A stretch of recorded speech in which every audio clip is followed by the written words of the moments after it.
बावजूद है कि मेरी पार्टी पर ज़र्ब लगाई उनकी, लोगों ने उनको चारा के नाम पर बदनाम किया, लेकिन मैं अब भी मानता हूँ कि लाचारों की आवाज़ लालू थे, भले ही उनके इस वरासत को उनके लोग संभाल के न रख पाए। अच्छा हुआ जो ये लोग चले गए, चूँकि जिस्म में कोई हिस्सा है, हाथ है तो ठीक है, लेकिन अगर उसमें घाव हो, पीप हो, तो जितनी जल्दी वो काट के निकाल दिया जो उस पीप को अच्छा है। मैं तो आज बिहार में सियासी पार्टियों से कहता हूँ कि मुझसे एग्रीमेंट करा लो, कोई इलेक्शन नहीं लड़ूंगा, सीमांचल के मुद्दे हल कर दो ना सिर्फ। नमस्कार, मैं हूं देवांशु, आप देख रहे हैं न्यूज़ फॉर नेशन। इस वक्त हमारे साथ बात करने के लिए AIMIM के इकलौते विधायक अख्तरुल ईमान जी हैं। और अख्तरुल ईमान जी, करीब 1 महीना होने को है आपकी पार्टी को बिखरे हुए, कैसा महसूस कर रहे हैं? क्योंकि लगातार आप सीमांचल का दौरा कर रहे हैं, अलग अलग विधानसभा जा रहे हैं, जनसंपर्क भी आपने सुबह से लेकर रात तक किया।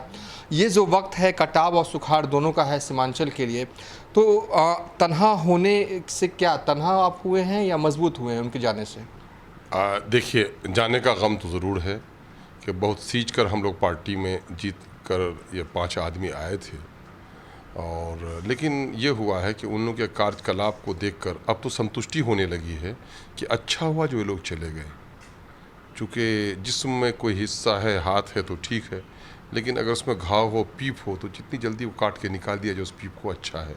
ये लोग हमारे पार्टी के लिए कहीं से भी काम नहीं कर रहे थे, पार्टी में रह कर के भी पार्टी के ख़िलाफ़ काम कर रहे थे, इसलिए उनके चले जाने का कोई गम नहीं है, उस पर हम लोग कोई चर्चा भी नहीं करते।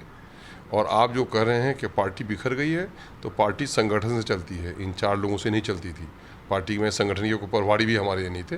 पार्टी मेरी मजबूत है और पहले से ज़्यादा मजबूत हुई है। लोगों में इसका आक्रोश है कि लोगों ने उस वक्त भी इसको जो वोट दिया था, तो इसको हुकूमत बनाने के लिए वोट नहीं दिया था, है ना। इतनी सीटों पर MIM लड़ भी नहीं रही थी, इसको वोट दिया था कि सीमांचल के मुद्दों की लड़ाई लड़ोगे। और दूसरी बात यह है कि दलितों और पिछड़ों और अक़लियतों की एक ताकत उभर रही है, उस ताकत को आगे बढ़ाओगे। तो चूँकि ये लोग सीमांचल की लड़ाई भी नहीं लड़ पा रहे थे और ये लोग अक़लियत के मसाइल से वाकिफ़ भी नहीं थे, तो इसलिए इनके चले जाने का किसी को गम और अफसोस नहीं है, बल्कि पार्टी मजबूत हुई है। सीमांचल की लड़ाई की बात कर रहे हैं, लेकिन तेजस्वी यादव कह चुके हैं सीमांचल की लड़ाई अब वो मजबूती से लड़ेंगे। उनके पास अब वहाँ के विधायक आ गए हैं, सीमांचल के दौरे पर भी जाने वाले हैं। बाढ़ का मसला हो, सुखाड़ का मसला, बाज़ाब्ता ऐलान प्रेस कॉन्फ्रेंस में उन्होंने किया था, इन सब मसलों को लेकर वो मुद्दे उठाएंगे और साथ ही सीमांचल आयोग बनाने की मांग जो है वो पुरजोर तरीके से उठाई जाएगी। तो आप ही के तो मुद्दे तो उठा रहे हैं, वो तो आपको तो खुश होना चाहिए। यकीन मैं तो ये कह रहा हूँ, मैं तो आज बिहार में सियासी पार्टियों से कहता हूँ कि मुझसे एग्रीमेंट करा लो, कोई इलेक्शन नहीं लड़ूंगा, सीमांचल के मुद्दे हल कर दो ना सिर्फ, सीमांचल डेवलपमेंट काउंसिल बना दो और सीमांचल के पिछड़ेपन के निदान के लिए हमको राशि और योजना दे दो, हमें इलेक्शन लड़ने की कोई ज़रूरत नहीं है। लेकिन क्या ये जो बोलते हैं ये कर भी पाएंगे, या करने की नीयत भी इनकी है? करने पाएंगे तो ज़रूर, नीयत है इनकी। ये तो बता देना 15 साल तक जो थे इन्होंने क्या किया है सीमांचल के, कुछ नाम तो गिनवा दें, कुछ काम तो गिनवा दें। ये काम भी इनकी गिनवा नहीं सकते। ये भाषा है, ये लफ्ज़ी है ना। अभी चूँकि तोड़ के ले गए हमारे लोगों को, तो इस पाप को छुपाने के लिए जाहिर न कुछ तो बात करनी पड़ेगी, तो वो बात कर रहे हैं।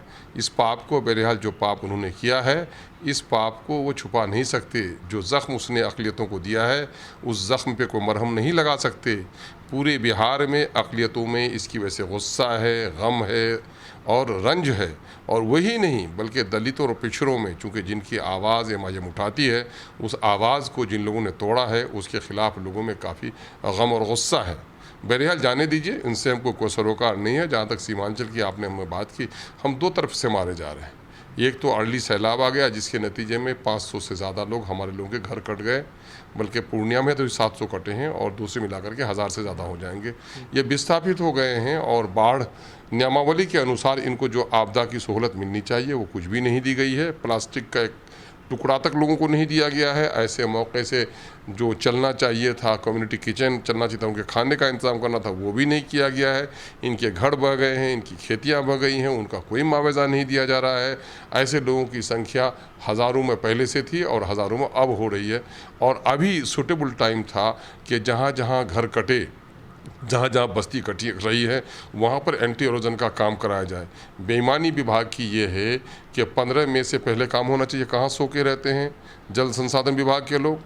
कटाव का जो होता है तो उनका आखिरी निरीक्षण हो जाता है अक्टूबर की बारिश तक। अक्टूबर की बारिश के बाद नवंबर, दिसंबर, जनवरी, फरवरी, मार्च, अप्रैल, मई, ये 7 महीने बचते हैं। योजना बनाकर ये काम नहीं करा सकते मई तक, और नतीजा ये हुआ है कि अब की बार 8 जून में एग्रीमेंट साइन किया है, और जबकि वहाँ पर हैवी बारिश हो रही थी। हमारे यहाँ योजना भी सेंक्शन करा दिया और काम भी नहीं हो सका। और सर ये तो कहते हैं कि भाई योजना तो हमने दिया। तो मैंने कहा भाई ऐसा क्या है, मैंने बच्चा पैदा भी हुआ और गोद में मर भी गया। योजनाएं दी उन्होंने और योजनाएं शुरू कराई गई, काम नहीं हुआ, बंद भी करा दिया गया। वो काम नहीं हुआ सीमांचल के ताल्लुक से जो वाटर रिसोर्स मिनिस्ट्री है वो कहीं से संजीदा नहीं है। वो स्पेशल जोन है, वो एक अलग जोग्राफिकल कंडीशन है वहाँ की।